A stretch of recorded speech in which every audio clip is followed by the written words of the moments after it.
오늘 이 구름 기둥과 불 기둥에 대해서 말씀해 주고 있는데, 낮에는 구름 기둥으로 이스라엘 백성들을 인도하시고 밤에는 불 기둥으로 인도하셨어요. 근데 이 낮에는 구름 기둥으로 인도했다.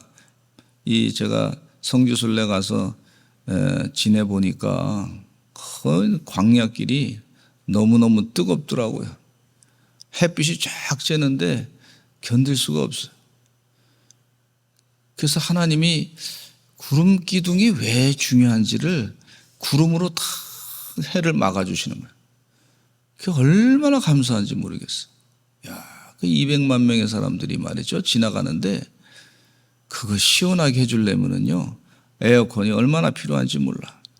근데 하나님의 자동 에어컨이 구름이 쫙 이렇게 덮어주니까 말이죠, 기둥이 탁 쓰면서 하나님이 함께한다. 이 땡볕에 힘들지, 그걸 막아주시는 하나님의 은혜가 있는 것을 볼 수가 있어요. 그 밤에는 또 불기둥으로 하나님께서 인도했다 그러는데, 이 광야가 말이죠, 낮에는 그렇게 뜨겁다가 밤에는 또 상당히 춥단 말이죠.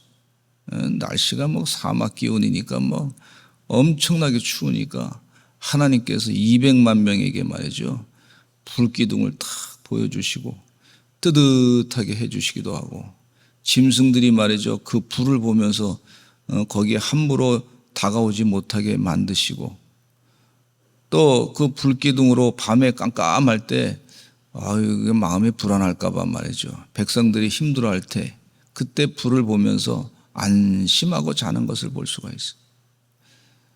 하나님은요, 우리를 구름 기둥으로 불 기둥으로 인도하시는 줄로 믿습니다. 하나님은 어디나 계신 하나님 오늘도 지켜주실 줄로 믿습니다. 하나님 오늘도 은혜 가운데 살게 하심을 감사합니다. 그렇게 기도하시고, 혹시 뭔가 좀 부족한 것이 있다 여겨지면은요, 하나님 이스라엘 백성들을 낮에는 구름 기둥으로 밤에는 불 기둥으로 인도하셨는데 하나님 저에게도 이와 같은 축복을 다 주실 줄로 믿습니다. 제가 부족해서 깨닫지 못하니 깨우쳐 주실 줄로 믿습니다. 하나님 도와주시옵소서. 구름 기둥과 불 기둥을 내려주시고 제 인생의 앞길에 어떻게 가야 되는지 깨우쳐 주실 줄로 믿습니다. 그렇게 기도하시기를 간절히 축원합니다. 근데 여기 성막을 세운 날에 구름이 성막에 쫙 덮였던 걸 볼 수가 있어요. 성전에 말이죠, 하나님이 임재했다, 이런 표현이 될 수 있다. 성막에 하나님이 임재한 걸 볼 수가 있어요. 성전을 지어놓긴 했는데 하나님이 임재하지 않으면 별로 의미가 없단 말이에요. 인간적인 방법으로 성전을 지었던 북왕국 이스라엘의 여로보암 왕은요, 단에다가 성전을 지어놓고 이제 백성들이 예루살렘에 가지 마시오 그랬단 말이에요. 그래서 그 단에다가 우리 성전을 지었으니까 북왕국 이스라엘 사람들은 인간의 방법으로 자꾸 이 북왕국 이스라엘 사람들이 예배 드리러 말이죠, 예루살렘으로 자꾸 예루살렘 성전으로 가니까 이 사람들의 마음이 유다 땅 예루살렘으로 뺏기면 안 되니까 통치의 목적을 가지고 하나님께서 허락하지도 않은 건데 거기다가 성전 지어놓고 거기다가 예배드리라 그렇게 명령을 내렸던 걸 볼 수가 있고, 또 누가 제사장이 되고자 원하는 사람이 있으면 그 사람에게 너 제사장 해라. 하나님의 레위지파 사람도 아닌데 그렇게 갔다가 그냥 제사장을 맡게 한 거예요. 완전히 이건 인간적인 방법이죠. 거기에 하나님의 임재하겠어요? 인간적인 방법으로 그런 모습을 보이니까 하나님이 임재 안 하시고, 그래서 북왕국 이스라엘은요, 왕들이 18명이 나왔는데 다 악한 왕이었어요. 악한 왕. 하나님의 뜻대로 하지 않으면 그건 형식적인 쇼가 될 수밖에 없으니까 벌써 하나님이 아신 거예요. 주의 은혜 가운데 하나님의 임재를 분명히 깨닫고 하나님의 은혜가 그 가운데 있어야, 하나님이 함께 하셔야 제대로 된 예배를 드리게 되고, 그 제대로 된 예배를 드리게 되면 하나님의 축복이 임하는 걸 볼 수가 있어요. 따라서 합시다. 신령과 진정으로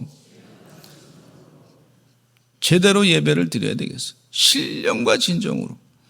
그래서 제대로 예배 드리게 되면 하나님께서 복을 내려주시는데, 하나님께서 때를 따라 비를 내려주시고, 때를 따라 또 늦은 비도 주시고, 이른 비도 주시고, 때를 따라 큰 비도 허락해 주신단 말이죠.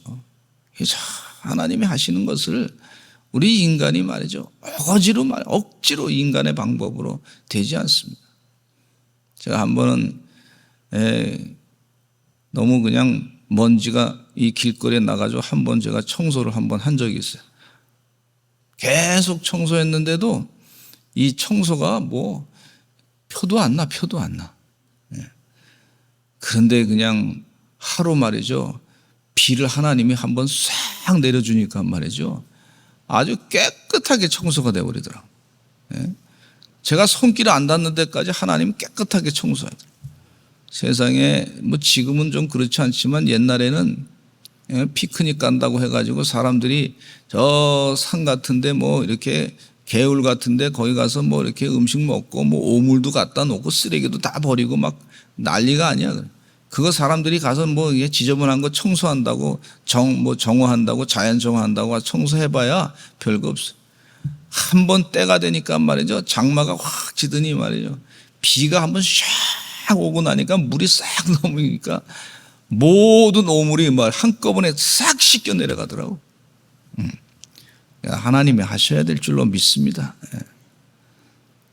우리가 늘 하나님의 은혜를 잊어버리고 살 때가 많습니다.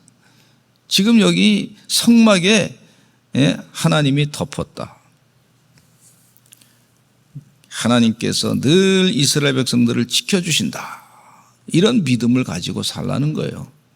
순간마다 하나님을 잊어버릴 때가 있는데 그렇지 않고 하나님을 늘 기억하고 성전을 생각하면 그렇게 기억하셔야 될 줄로 믿습니다.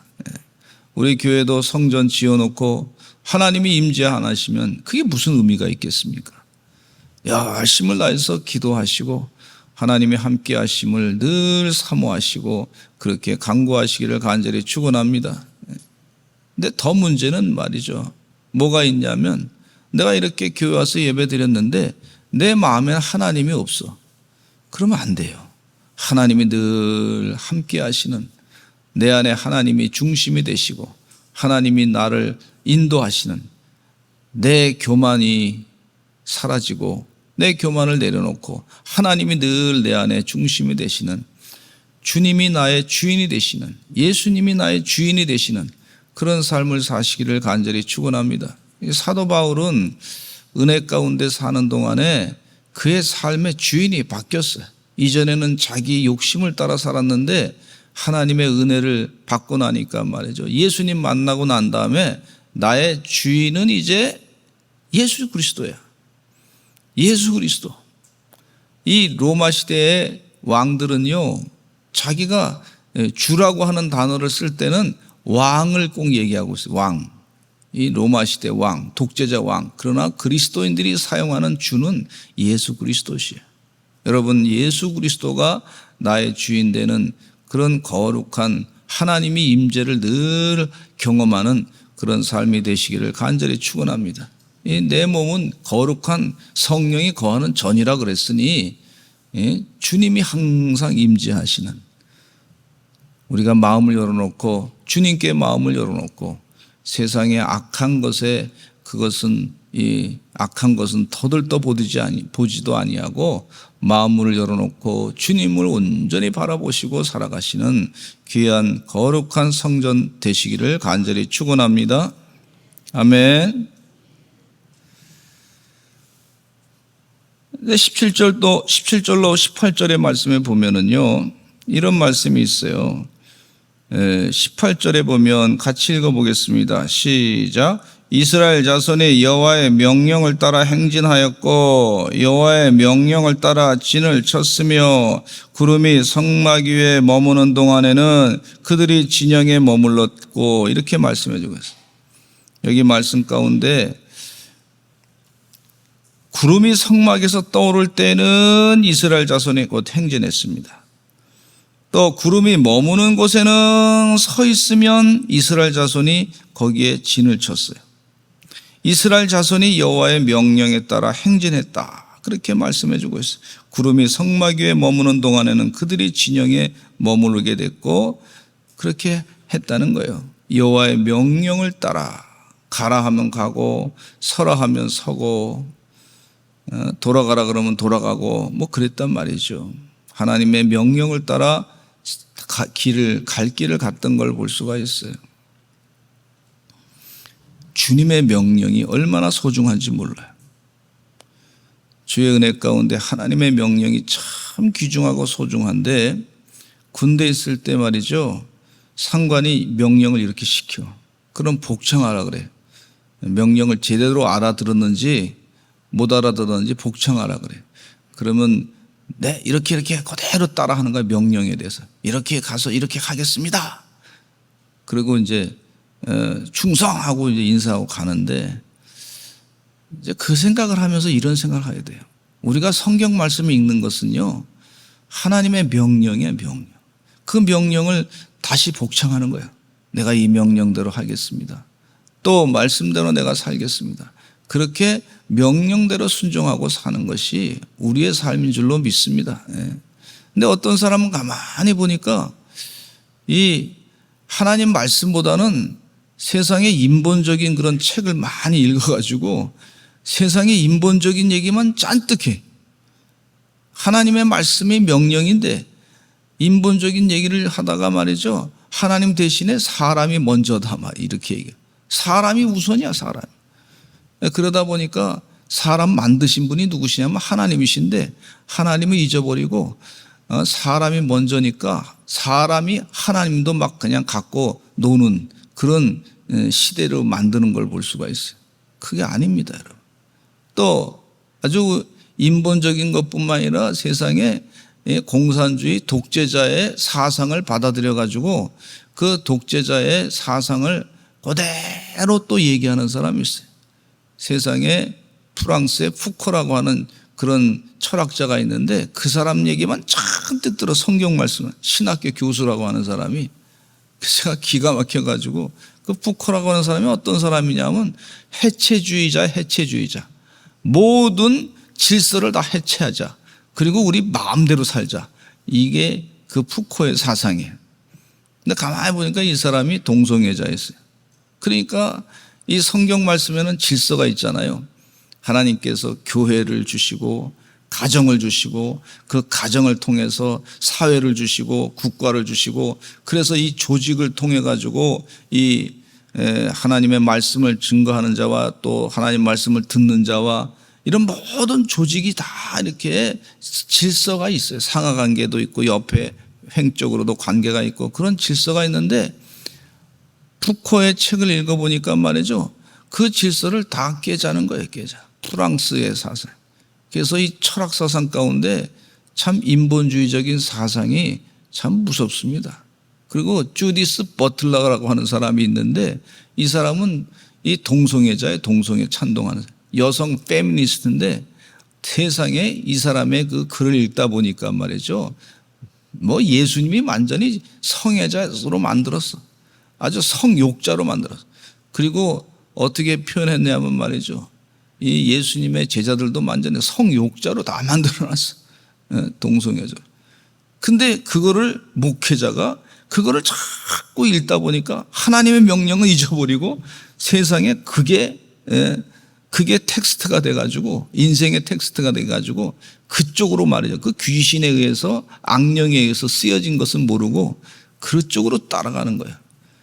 혹시 우리가 이 세상에 그 뉴스를 본다든지 세상에 이런 여러 가지 이 책들을 읽을 때 성경에 이 하나님의 명령에 대한 기준이 없으면요, 잘못하면 그런 쪽으로 다 우리가 빨려 들어갈 수밖에 없고, 하나님의 명령에 따라 사는 것이 아니라 세상의 악령의 생각의 명령에 따라 살아갈 수 있단 말이죠. 영적인 분별이 얼마나 소중하고 중요한지 몰라요. 할렐루야. 할렐루야. 영적인 분별이 소중하고 중요한 거예요. 근데 여기 보니까 이스라엘 백성들이 그렇게 했다는 거예요. 우리 사랑하는 성도님들은 하나님의 명령을 따라 사시기를 간절히 축원합니다. 그게 하나님의 복받는 길이에요. 온전한 순종에 대해서 말씀해 주고 있는데, 이 이스라엘 백성들이 말이죠, 구름이 성막에 머무는 날이 오래 때에도, 오래 성막에 오래 머물러 있을 때도 여호와의 명령을 지켜서 행진하지 않았어요. 자기 생각대로 좀 걷고 싶다, 움직이고 싶다, 우리 가자, 이렇게 안 했어요. 그냥 성막에 위에 구름이 잘 이렇게 있으니까 그냥 하나님께서 가자는 대로 그냥 가만히 거기 지키고 있었던 것을 볼 수가 있어요. 이게 참 순종이에요. 순종하기가 이게 쉽지가 않습니다. 훈련을 시키는 거예요. 훈련시키는. 또 혹시 구름이 머무는 날이 적을 때에도 그들이 다만 여호와의 명령을 따라 진행에 머물고서 여호와의 명령을 따라 또 행진했다 그랬어요. 이게 가나안 땅에 들어가기 전에 훈련입니다. 하나님 말씀대로 살아야 복을 받는데, 조금 여기가 좀 재미가 좀 없다 말이지. 그래서 좀 재미있는 거 좀 찾아가자, 내 마음대로 좀 움직이자, 이러지 않았어요. 하나님 명령대로 그 구름이 움직이는 대로 그대로 행했던 걸 볼 수가 있어요. 그러니까 어떤 면에서 보면은 참 재미가 없을 것 같아요. 그러나 하나님의 명령이 더 소중한 거예요. 따라서 합시다. 하나님의 명령이 소중합니다. 하나님의 명령이 소중한 거예요.